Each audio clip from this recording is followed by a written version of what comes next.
안녕하세요. 형사법 41번째 시간입니다. 정말 오랜만에 오늘 이렇게 강의를 하게 되는 것 같아요.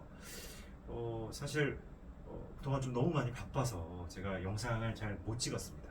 물론 여러분들은 매일매일 업로드되는 제 영상을 볼 수 있죠. 그 이유는 제가 몰아서 찍기 때문이에요. 사실은 제가 매일매일 시간을 내는 거는 사실은 좀 어렵습니다. 지금 현직에서 일을 하고 있기 때문에 제가 이렇게 매일매일 시간 내는 건 굉장히 어려운 그런 상황입니다.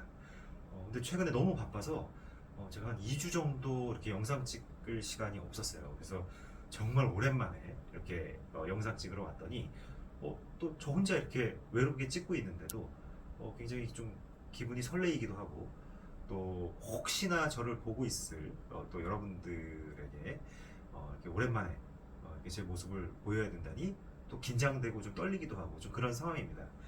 제가 항상 얼굴이 이렇게 파김치 상태로 이렇게 강의를 하게 돼요. 왜냐하면 회사 업무가 끝나고 완전히 몸이 지치고 피곤하고, 또 아침에 굉장히 일찍 출근하거든요. 저 같은 경우 한 8시 정도 이렇게 출근을 하는데, 그러다 보니까 뭐 잠도 부족하고 막 피곤하고 지치고 이런 상태에서 강의를 하면 가끔은 막 이렇게 제가 눈이 꺼벙하게 거의 이렇게 넋이 나간 모습일 거예요.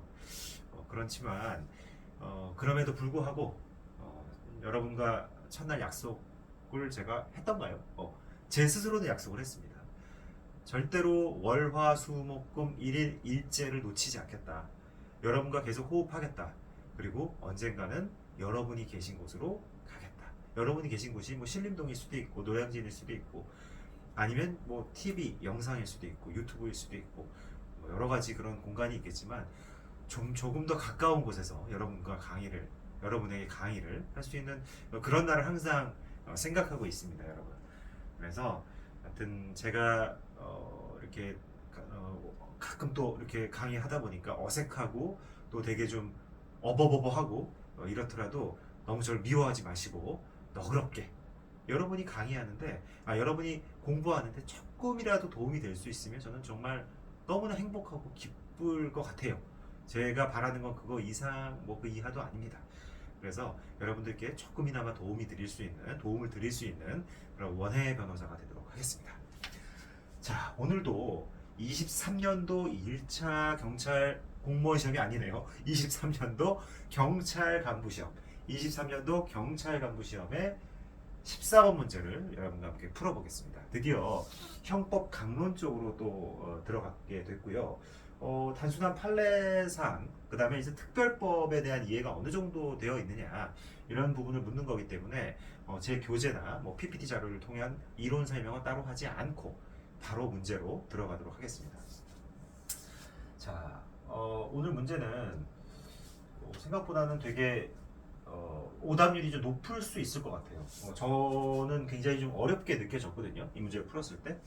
오히려 이렇게 단순한 문제들이 단순 암기 사안이 많아요. 그러다 보니까 오히려 이렇게 난해하고 또 뭐 이론 판례가 어렵고 이런 것들은 미리 사전에 공부를 많이 하기 때문에, 여러분도 수험장 가기 전에 그런 것들은 여러 번 봤을 거예요. 그래서 굉장히 접근하기가 편한데, 이렇게 간단하게 나온 문제들, 그리고 이렇게 간단하게 나오다 보니까 굉장히 좀 단순 암기가 필요한 부분들, 이런 부분들은 시험장 가면 틀릴 수가 있어요. 그래서 변별력이 또 있는 부분입니다. 그래서 항상 잘 기억해 두시고, 또 근데 이런 문제들은 반복되는 경향이 있어요. 반복해서 출제되는 경향이 있고 시험 간 교류되는 경향이 있어요. 경찰 공무원 시험에 나왔다가 경찰 간부 시험에 나왔다가 뭐 변호사 시험에 나왔다가 경찰 승진 시험에 나왔다가 해경 승진 시험에 나왔다가 다 땁니다. 그래서 이런 것들은 잘 문제 풀 때 암기해 두시면 좋을 것 같습니다. 자, 보시겠습니다. 상해와 폭행에 관련된 설명으로 옳은 것이네요. 옳은 것. 자, 옳은 것이고, 다툼이 있는 경우는 판례에 의한다. 판례에 항상 따른다. 이게 약간 어떻게 관용 어구처럼 됐어요. 예전에 이런 게 한 10여 년 전만 해도 이런 게 막 없는 경우가 있었어요. 그러면은 학설 대립이 있는데 다수설 소수설 중에 어떤 사람은 소수설이 다수설로 알고 있고 어떤 사람은 다수설을 소수설로 알고 있어요. 왜냐면 교재마다 막 그게 다르기 때문에. 오답 시비가 엄청나게 많이 있겠죠. 그래서 아예 판례로 이제는 거의 통일을 했다고 보시면 될 것 같아요. 자, 그래서 1번 문제, 1번 지문 한번 볼게요. 갑이 자신의 차를 가로막는 A를 부딪히지는 않은 채 부딪힐 듯이 차를 조금씩 전진시키는 것을 반복하는 행위는 A에 대해 위법한 유형력을 행사한 것으로 보기 어렵다. 예, 틀렸습니다. 자, 위험한 물건. 여기서 이 자동차라는 거는 우리 사람과 자동차를 비교했을 때 자동차로 사람을 친다는 거 어마어마한 위험한 물건이죠. 어마어마한 위험한 물건이에요. 따라서 이거는 일종의 특수상해 내지는 뭐 특수폭행 뭐 이렇게 볼 수 있겠죠. 특수폭행의 위험한 물건이라고 볼 수 있을 것 같아요. 위험한 물건. 그래서 이런 위험한 물건을 계속 칠 듯이 밀었다, 뺐다, 밀었다, 뺐다. 이건 뭐죠? 위법한 유형력 행사로 봐야 되겠죠. 그렇죠? 폭행죄에 있어서 아주 위험한 물건을 이용한 폭력을 행사한다. 이렇게 보시면 될 것 같아요. 그래서 1번은 뭐 너무 중요한 판례고 시험에도 굉장히 많이 출제되는 판례고 그래서 여러분들이 잘 봐두시면 좋을 것 같아요. 그래서 요거는 어렵다는 틀렸습니다. 그 다음 두 번째도 뭐 복잡합니다. 복잡하게 판례는 기술하고 있는데 자, 특수폭행치상의 경우 형법 제 258조의 이 특수상해가 신설되었으므로 특수상해죄의 예에 의해서 처벌해야 된다. 이렇게 되어 있는데 역시 틀린 지문입니다. 자, 이걸 여기 보면 특수상해, 여기에 상해하고 폭행치상의 상 이게 같다는 거죠. 과거에 그리고 이 특수폭행치상죄는 형법 262조, 261조에서 형법 제 257조 내지 299조에 의한다라고 돼 있어서 그 257조, 258조, 259조 여기서 259조가 될 거예요. 259조에 의해서 처벌이 됐단 말이에요. 근데 그 안에 이게 살짝 들어온 거예요. 특수상해라는 게. 형법 제 257조 내지 259조에 의해 처벌된다라고 돼 있었고 바로 이거는 형법 제 259조에 의해서 처벌되고 있었는데 이 258조의 2라는 조문이 신설됐고 이 258조의 2는 과거 특수폭행치상죄가 처벌되던 259조보다 형이 굉장히 무겁게 돼 있어요. 그리고 상해, 치상 이게 유사하다는 거죠. 따라서 특수폭행치상도 요거를 준용을 해서 257조 내지 259조를 준용한다고 되어 있으니 258조의 2를 준용해도 문헌상 틀린 거 아니잖아요. 그죠? 그래서 이걸 준용해서 처벌해야 된다. 이렇게 아마 검찰에서 주장을 했겠죠. 그러나 형이 무거워요. 신법이 생겼지만 형이 무거우면 이거를 우리 피의자님들께 적용을 하는 게 맞을까요? 안 되는 것이죠. 우리가 형법 제 1조 2항에서도 배웠잖아요. 신법의 경우에는 가벼워지거나 아니면 범죄 구성을 하지 아니하거나 이랬을 때 적용한다는 법리랑 또 안 맞잖아요. 그죠? 따라서 특수상해죄로 처벌하는 것은 안 맞는다. 이렇게 이해하시는 게 맞을 것 같아요. 그래서 여전히 259조에 의해서 처벌하는 게 맞다. 이렇게 해석을 하는 게 좋을 것 같아요. 이따 밑에 해설을 한번 요거 보도록 하겠습니다. 이것도 어쨌든 틀렸다. 그 다음 세 번째. 갑과 을이 공동하여 A를 폭행한 경우 자 공동 그건 특수입니다. 공동 함께 폭행한 거 이거는 폭력행위 등 처벌에 관한 법률 폭처법이 적용되는 거예요. 폭처법이 폭력행위 등 처벌에 관한 법률 맞나요? 제가 법 긴 명칭을 정확하게 외웠는지 모르겠습니다. 어쨌든 약칭 폭처법입니다. 폭처법에 나와 있는 공동폭행이에요. 공동폭행인 경우에는 원래 폭행죄는 반의사 불벌죄죠. 근데 공동폭행은 그 위험이 너무 가중되기 때문에 명시한 의사에 반하여 이게 아니에요. 이런 반의사 불벌죄와 관련된 조항이 없습니다. 따라서 갑과 을에 대해 공소를 제기할 수 없다. 역시 틀렸습니다. 다 틀렸어요. 세 개. 이거 굉장히 어렵죠. 이 두 개 굉장히 어렵습니다. 네 번째입니다. 강간 범죄의 피해자가 겪은 불안, 불면, 악몽, 자책감, 우울감정, 대인감정 회피 등의 증상은 외상 후 스트레스 장애로서 강간치상죄 상해에 포함된다. 자, 정신적인 어떤 고통이죠.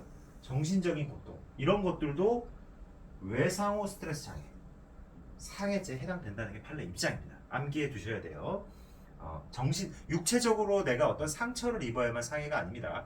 정신적으로 겪고 있는 어떤 우울증, 우울증 되게 무섭죠. 우울증 때문에 자살을까지 하게 되는 경우가 많죠. 어떻게 보면 상처 입은 것보다 더 끔찍한 거예요. 이거는 그래서 이런 것들도 강간치상죄의 상해에 해당된다. 맞습니다. 그래서 답은 몇 번이다? 4번이 됩니다. 아주 만만치 않은 문제였죠. 자, 여기서 이제 해설 보시면 아까 위법한 유형력 행사 맞죠? 그다음 두 번째, 자 여기 보시면 자 특수폭행치상죄는 특수상해죄 신설 이전에 형법 262조 이렇게 돼 있죠. 전 2조의 죄를 범하여 사람을 사상에 이르게 한 때는 제 257조 내지 259조의 예에 의한다 이렇게 돼 있어요. 257조 내지 259조의 예에 의한다는 의미는 형법 제 260조 또는 261조 아까 여기 있죠. 이 전 2조의 죄를 범하여 요 죄를 범해서 폭행 또는 특수폭행을 죄를 범해서 상해, 중상해, 사망의 결과가 발생한 경우 그 결과에 따라 상해의 경우에는 형법 제 257조, 중상해의 경우는 형법 제 287조, 사망의 경우에는 형법 259조의 예에 준하여 처벌하는 것으로 해석 적용되어 왔고 제가 아까 틀렸네요. 형법 259조가 아니라 과거에는 257조겠네요. 그죠? 폭행 내지는 특수폭행. 그죠? 그래서 과거에는 요걸 다시 보면 제가 조금 아까 설명을 조문을 잘못 적시했는데 아까 전에 일단 형법 262조고 여기서 전 2조의 죄라고 돼 있죠. 전 2조의 죄라는 게 뭐다? 여기 제 260조의 폭행과 존속폭행, 제 261조의 특수폭행 이렇게 돼 있네요. 그죠? 근데 아까 전의 경우에 요 우리 죄책은 특수폭행치상죄니까 261조의 죄를 범한 거네요. 전 2조의 죄를 범해서 사람을 사상. 자, 사상인데 여기서는 뭐죠? 상해죠, 상해. 그러니까 몇 조가 적용돼? 형법 257조잖아요. 그래서 특수폭행을 해서 상해를 입혔으니까 과거에 257조를 열심히 적용해 왔던 거예요. 특수폭행치상죄에 대해서는.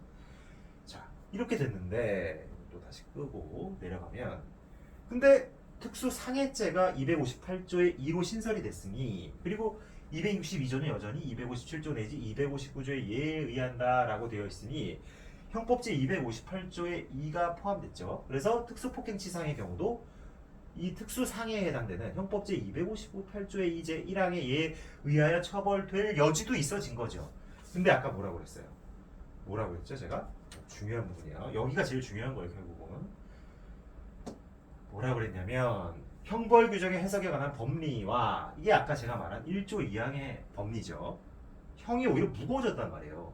이 258조의 2는 257조보다 굉장히 무거워요. 제가 이 설명을 또 안 했네요. 여기 위에 보면은 자, 형법 257조는 어떻게 되죠? 형법 이게 제일 중요한 건데 7년 이하의 징역 또는 이 징역 10년 이하의 자격정지 또는 1천만 원 이하의 벌금 이렇게 돼 있죠. 형법 제 257조 1항은. 근데 이거 어떻게 돼 있죠? 7년 이하인데 특수상해죄 어떻게 돼 있어? 특수상해죄는 1년 이상 있죠 여기. 그죠? 형법 제 258조의 이제 1항이 정한 1년 이상 10년 이하의 징역이잖아요. 이거는 형법 258조에 아까 7년보다 더 중해지잖아요.